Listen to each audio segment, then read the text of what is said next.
So let us start with exercise 1.1 of chapter first, real numbers. This exercise is based on Euclid's division algorithm. We know that whenever we divide any number, so there are three terms. The number which we divide is known as dividend. The number from which we divide is known as divisor. Number of times the calculation is being done is known as quotient, and finally whatever is left out is known as remainder. Now we need to find the HCF of 135 and 225. So basically we will divide the bigger number, the larger one, that is 225, by the smaller one, that is 135. So in one times it comes out to be 135 and the remainder is 90. Now what we'll do is we'll divide this 135 by the remainder. So we'll do this calculation, 135. So in one time it comes out to be 90 and the remainder over here is 45. Now we'll divide this 90 by the remainder, that is 45, and divide this. So in two times it comes out to be 90 and the remainder is 0. So this is the first time when we have got the remainder as 0, and the divisor from which we got the remainder as 0 is the HCF of the given two numbers. So basically the HCF of 135 and 225 is 45, right? Moving to second part of first question. So we need to find the HCF of 196 and 38220. Now obviously the smaller number over here is 196. So we'll divide 38220, that is the larger number, from the smaller number. So in one time we'll get 196 and the remainder would be 186, right? We'll bring this 2 down. So now in 9 times we'll get 1764 and the remainder would be 98. Now this 98 is less than 196, so we cannot divide further. Now what we will do is we'll divide this 196 by 98, right? Divide this 196 by 98. We know that 98 into 2 is 196. Remainder comes out to be 0. Now this was the divisor. This 98 is the divisor which gives the remainder to be 0.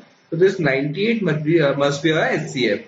So we can say that the HCF of 196 and 38220 is nothing but 98, right? Moving to third part of the first question.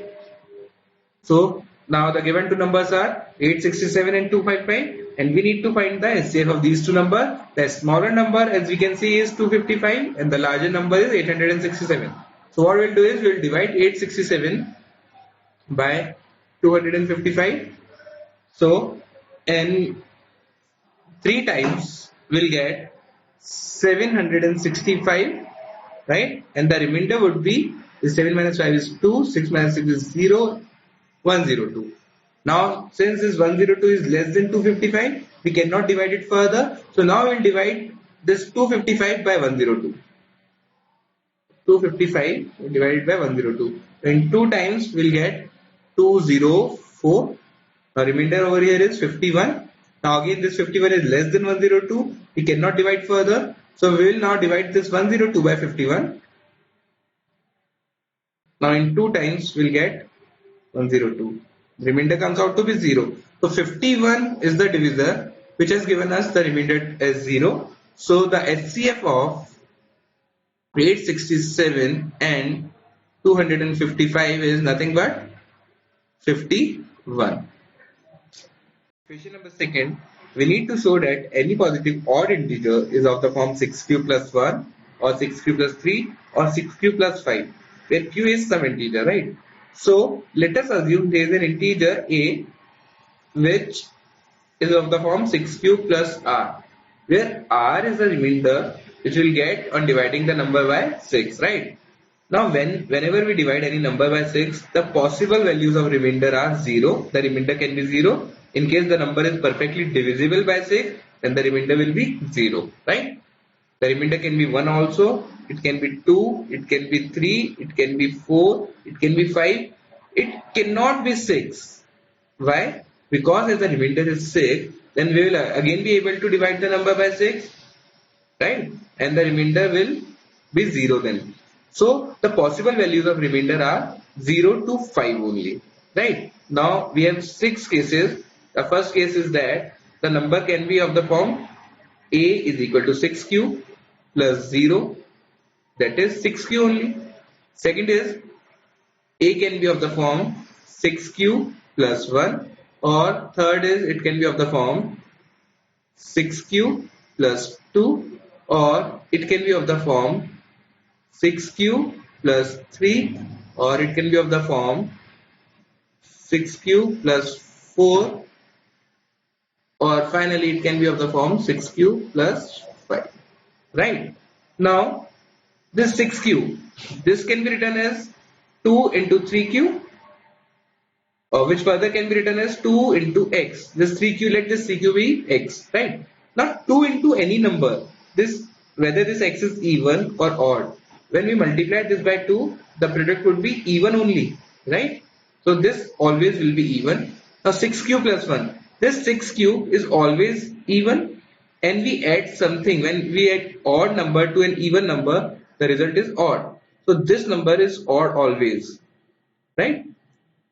Moving to third case, 6q plus 2. We'll take 2 common. So 3q plus 1 in the bracket. Now this is 2 into y. Now this y can be anything. It can be even or odd. The product of this number with 2 will always give us a even number only. 2 into anything will be even only. In fact, even into even is even, and even into odd is also even. Right? So even into anything is even only. So here also we'll get an even number, a 6q plus 3. Now 6q again is even, then 3 is odd, so even plus odd is odd. So this number is always odd. 6q plus 4. We'll take 2 common. So 3q plus 2 in the bracket. Now 2 into something. This will always be even. And last is 6q plus 5. Now this 6q is always even, and we add some odd number to it, the result will be odd only. Right? So out of the 6 cases, 3 of the cases are of odd, and those 3 cases are 6q plus 1, 6q plus 3, and 6q plus 5. And which was the required proof? Like we need to prove the same. Any odd positive integer is of the form 6q plus 1 or 6q plus 3 or 6q plus 5. So in this way we have proved the same. Question number third. An army contingent of 616 members is to march behind an army band of 32 members in a parade. The two groups are to march in same number of columns. What is the maximum number of columns in which they can march? So basically, we need to find a number which is common in both 616 and 32. And we need to find highest such number, right? So basically, we need to find the HCF of these two numbers, right? Using Euclid's division lemma, we will divide the larger number by a smaller one. So 32 into 19 is 608. Remainder over here is 8. Now as this 8 is less than 32, so we'll divide this 32 by 8. So which in 4 times gives 32, and the remainder comes out to be 0. Now since the remainder is 0, so the divisor which has given us the remainder 0 is 8. So the HCF of these two numbers 616 and 32 is nothing but 8, and this is our required answer. Question number 4. Use Euclid's division lemma to show that the square of any positive integer is either of the form 3m or 3m plus 1 for some integer m. So basically we know that let a be any number which on division by 3 leaves the remainder of r. Now this r can be equal to either 0, it can leave a remainder of 0, it can leave a remainder of 1, it can leave a remainder of 2. It cannot leave a remainder of 3 or more than 3. Why? Because we are dividing by 3. So in case the remainder is 3, we are again able to divide the number, and the remainder will come out to be 0. So these 3 are the possible values of the remainder. So the number can be of the form 3b, or it can be of the form 3b plus 1, or it can be of the form 3b plus 2, right? So square of this number would be 9b square, which is of the form 3 into 3b square.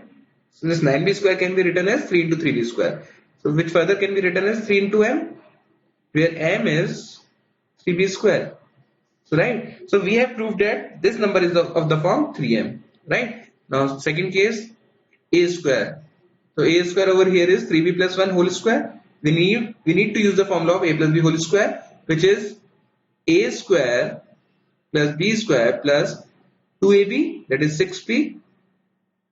So what we'll do is we'll take 3 common from these two terms, this and this. So we are left with 3b square plus 2b and plus 1, right? Now this is 3m plus 1, right? We have assumed m to be 3b square plus 2b, right? Now we have proved that this number is, the square of this number is also of the form 3m plus 1. Fine. Now the last case, the a square, the value of a square in this case would be square of 3b plus 2 whole square. So again we need to use the formula of a plus b whole square. This is 9b square, a square plus b square is 4 plus 2ab is 12b. Now rewriting this equation as 9b square plus 12b. Now this 4 can be written as 3 plus 1, right? Now taking 3 common from these three terms, so 3 common, we are left with 3b square plus 4b plus 1 and finally plus 1, which can be written as 3m plus 1. Taking m is this 3b square plus 4b plus 1, right? So we have again proved it to be of the form 3m plus 1. So in any of the case, the number has to be of the form of 3m as in first case, or it has to be of the form of 3m plus 1 as in the last two cases.